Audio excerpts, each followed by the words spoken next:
Hello there and welcome. I imagine that you've been worrying about how you're going to manage without watching another of these shorts, and I would hate to disappoint.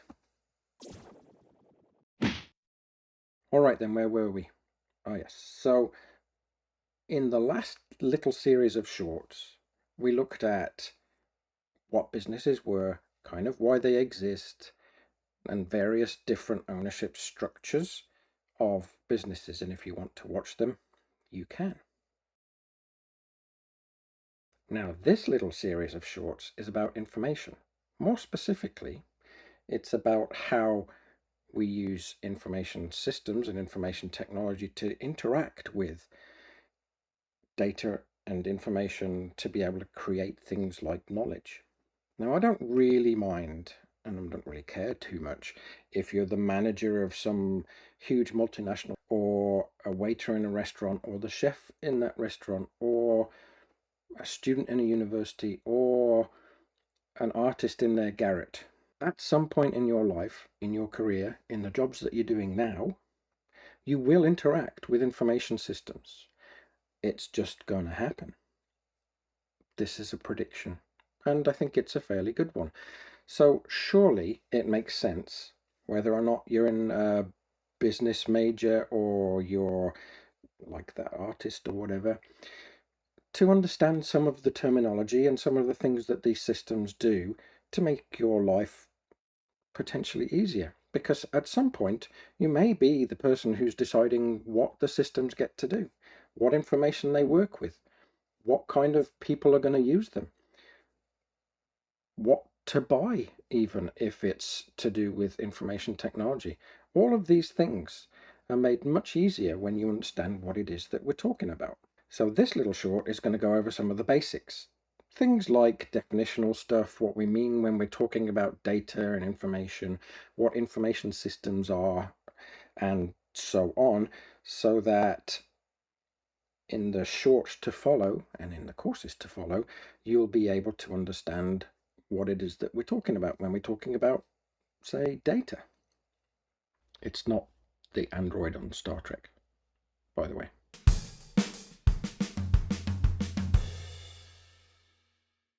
All right, I've mentioned information systems.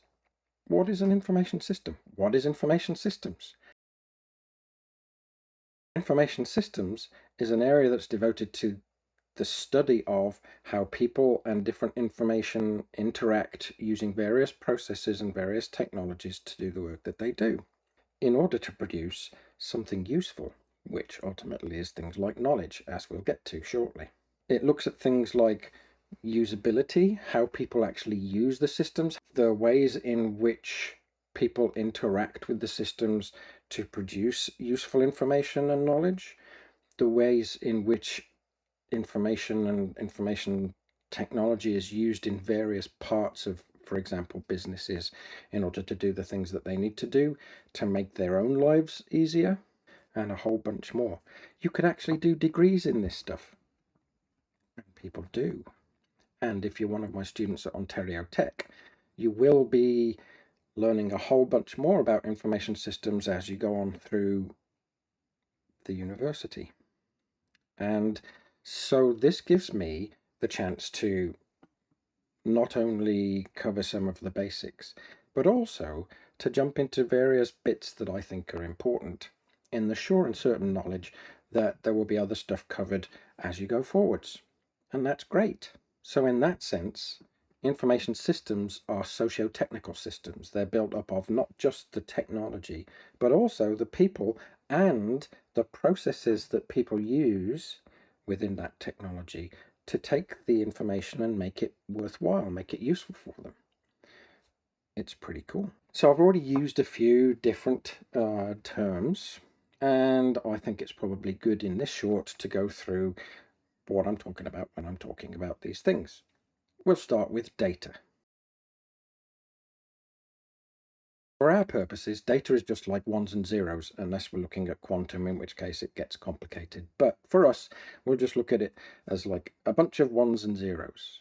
It doesn't have any specific structure associated with it. And even though the ones and zeros can represent certain things in the system, they still don't mean anything. For example, I could give you a 9-digit number. It could be a social insurance number if you're here in Canada. It could be the start of a telephone number. It could be a very long street address. Unlikely. I'm not sure that there are any 9-digit street addresses, but if there are, you can always let me know. The point is, it doesn't actually mean anything just yet. Data is just unstructured stuff which we can put any kind of structure we like onto it. And this is where it gets interesting, because putting that structure onto it is giving it context.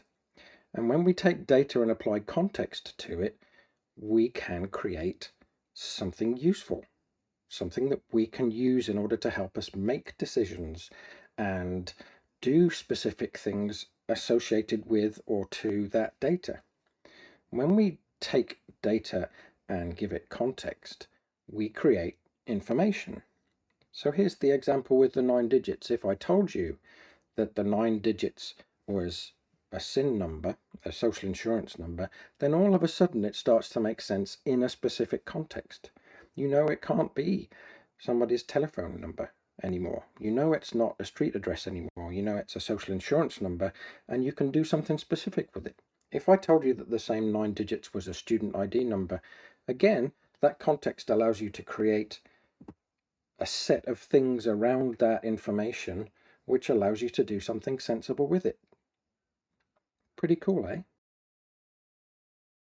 And when we do that something interesting with it, when we make choices or we use the information to make decisions or we interact with it in specific ways because we know what that context is, then because we're doing this interaction, it becomes what we can call knowledge. And we can use knowledge as human beings. We can use it to do a whole bunch of interesting things that we wouldn't necessarily be able to do if we didn't have that context, if we didn't have that ability to interact with that information. We could, for example, search for all of the different student IDs for everybody who is taking the management of the enterprise course. You lucky, lucky people, you. So knowledge is stuff that you've all got. You do. It's true. For our purposes, there are a couple of different kinds of knowledge that we're interested in. There is explicit knowledge and there is implicit knowledge. Explicit knowledge is the stuff that it's easy to codify, to write down, the stuff that you can learn from books or write books about even, or put into various other systems to allow people to learn from that. Explicit knowledge, stuff that's here that we can get out fairly easily. The same cannot be said for implicit knowledge. Implicit knowledge, like muscle memory, is something that you learn over time based on experience, that it's actually quite hard to codify, to write down. And when you do start trying to write it down, it's actually difficult to express what it is that you already know.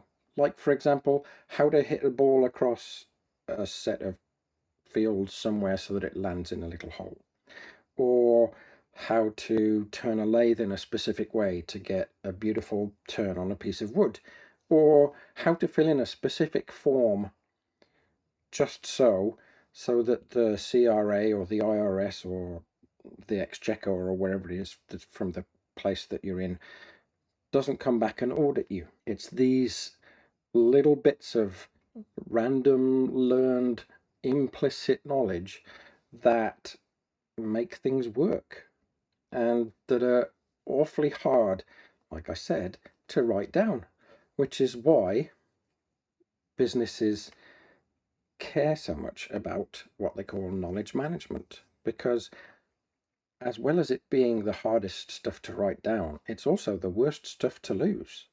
So when you've got somebody who knows specifically how to do something, and then all of a sudden they leave the organization, or, like I said in the last but one, I think, shorts, gets knocked over by a bus, then you don't know how to do this thing. and you don't do it right, and you don't get the same good results that you did before. This is a problem.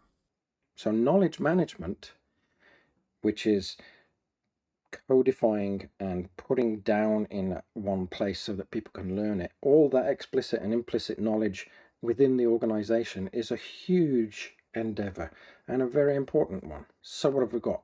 Data, which is context free, information, which is data with context, and knowledge, which is information interacted with by us humans and stuff to be able to help us to make decisions. So far, so good. You can actually take that a bit further and explore the whole implicit knowledge type stuff and experience and how that comes into a person in order to make wisdom, which is the ability to, for example, spot patterns in something based on prior experience, or the ability to stop and think about specific situations and apply knowledge in innovative and different ways, perhaps under pressure, to allow problems to be solved. That's what wisdom is. And it's a massive, massive benefit to any organization to have people who reach that kind of level of understanding of the knowledge within the organization and the things that are done, because those are the really important knowledge keepers for the organization and the ones that can make amazing mentors to help people move forwards in their own set of skills. Now, one thing that you might have been thinking as I mentioned all of this stuff is, can't we get computers to do that for us? And the answer is potentially yes.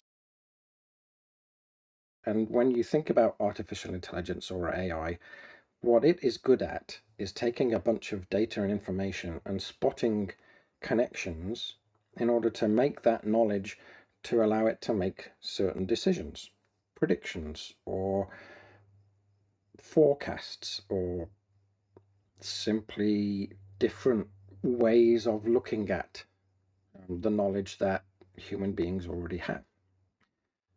So, artificial intelligence is a great tool to allow us to interact with information in all kinds of ways that we may not have experienced before. That is not to say that everything that a company says we've got AI and it does this doesn't necessarily mean it's AI. It could be smoke and mirrors and computers and not the AI that we're thinking of at all. Artificial intelligence has the potential to expand the knowledge that we have and move it in different directions that we hadn't thought of before, potentially, to find new cures for diseases, for instance, or to help us understand specific problems better, for instance. It's huge, and we probably now have the ability and the computational capacity to be able to do some really interesting things.